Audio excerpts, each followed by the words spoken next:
Ready or not, summer is coming, and Wayfair's Memorial Day clearance is on now. Right now through May 25th, get up to 70% off everything home at Wayfair. Plus, score amazing doorbuster deals all sale long and surprise flash deals on Memorial Day. We're talking thousands of products at every style and budget. Now is the time to save big on must-haves for your patio, backyard, and beyond. These savings won't last, so don't wait. Shop Wayfair's Memorial Day clearance now through May 25th. Wayfair, every style, every home. Hello everyone, and welcome to another episode of Inside Out Smile. I'm your host, Dr. Amber Q, and today I'm going to speak about David Attenborough, as you could probably tell by the title. So David Attenborough just turned 100 years old. If you don't know who he is, please just Google him. And I have to say that the world genuinely, collectively stopped to celebrate him. Butterflies were released, concerts were held, a new documentary premiered. People who never agree on anything, well, everyone agrees that this man matters. And I want to discuss that, but I also want to speak about something underneath the celebration, because David Attenborough didn't just spend a century watching the natural world. He spent a century watching it disappear. I've spoken previously about how I feel that my local sort of green areas have eroded. I say this all the time. And I think about I actually watched the documentary on David Attenborough. And I thought about the fact that when he was born, the planet was a different place. Not unrecognisably different, but profoundly different in ways that we've almost forgotten to grieve, really. Think about it. The oceans were full and just beautiful. You know, they were teeming with fish. Those coral reefs were beautiful. Fish populations were fine.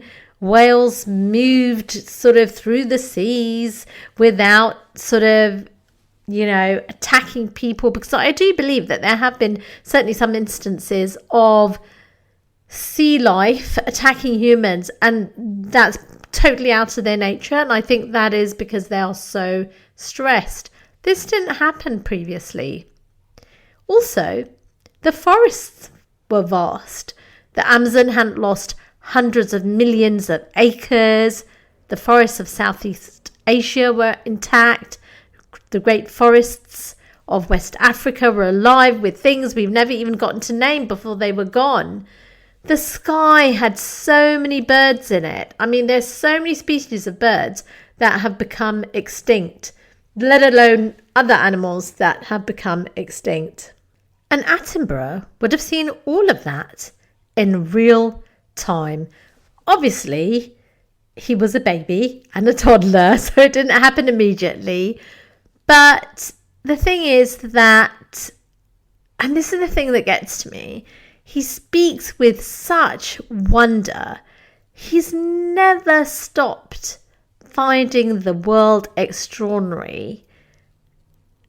But I think he says that he is an agnostic. Let's come back to that in a moment, though.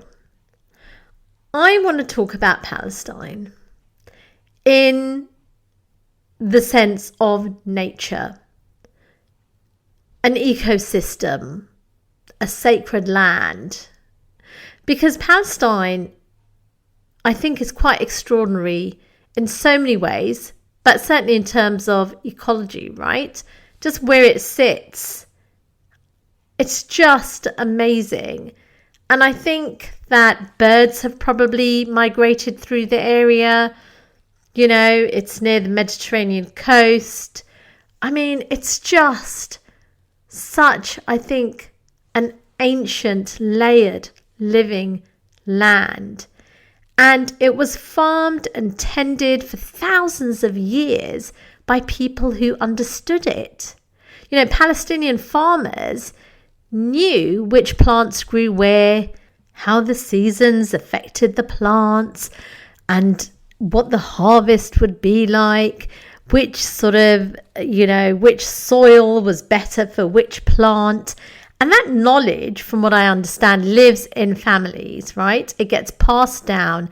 That in itself is its own ecosystem, that human knowledge woven into the land over generations. The olive trees, I think, are a real symbol of this. I mean, there are olive trees in Palestine that are thousands of years old.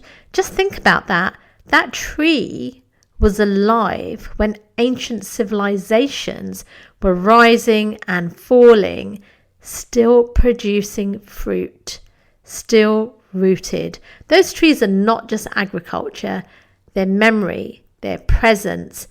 They are the land saying, I am still here. And when those trees are uprooted, and thousands have been uprooted, and that's been a deliberate act, well, it's been deliberate because it's something which, once it's lost, cannot be replanted. You can replant a new olive tree. You can't plant a tree that's like 2,000 or 3,000 years old. And I think that, this is an idea that runs through many, many traditions, that land and people belong to each other. There's a relationship between a people and their land that isn't just historical or sentimental. It goes deeper. It's like the land holds the people and the people hold the land. And when that relationship is severed, both suffer. And I feel that, the land's not going to behave like that for somebody else. And we know that Palestinians don't want to leave. And I just think that it's a sacred trust that, that can't be broken. And I would like to caveat that by the fact that anything that a believer loses, they will gain in the afterlife in a better and, a more beautiful way. So I would like to say that. Back to Attenborough. The irony is that he is an agnostic. I think apparently he said a few times, and I can certainly recall him once, I think, saying that he doesn't believe in God. And yet he spent 100 years, or almost 100 years, being stopped in his tracks by the beauty of the world, overwhelmed by it, moved by it in a way that goes beyond scientific explanation. And that sense of wonder, that feeling that this means something, that the world is more than just random biology running its course, I think is pointing to something. Attenborough never quite names it, but I think it's there in every documentary. The reverence in his voice, the way he goes quiet when something extraordinary appears. What is that feeling and where does it come from? Like, why does beauty exist and why does it move us? I don't know. Are these scientific questions? I don't think so. I think they're more metaphysical ones. And I feel that, quite often when I have been in nature myself, I don't know what my non-Muslim friends say. I think they're just like, wow. But for me, the only thing I can say is subhanallah, which it's just because it's just so obvious that God has created it.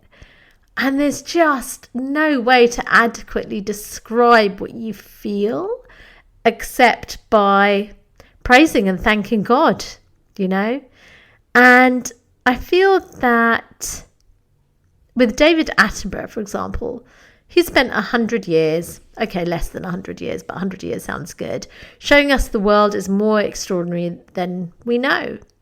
And he did a really good, can't remember, it was a couple of years ago, I think, when he spoke about the fact that we have to do something to save the world.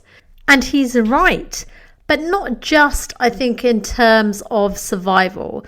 because he did say, I think, to President Obama, actually, I don't even know if Obama was president at the time when he met him, but basically, I think he was. He said, it's the only planet we've got. And so essentially he was saying it from that viewpoint, right? But if we think that the natural world is this amazingly stunning, just beautiful, complex, alive thing, then what exactly are we destroying when we destroy it?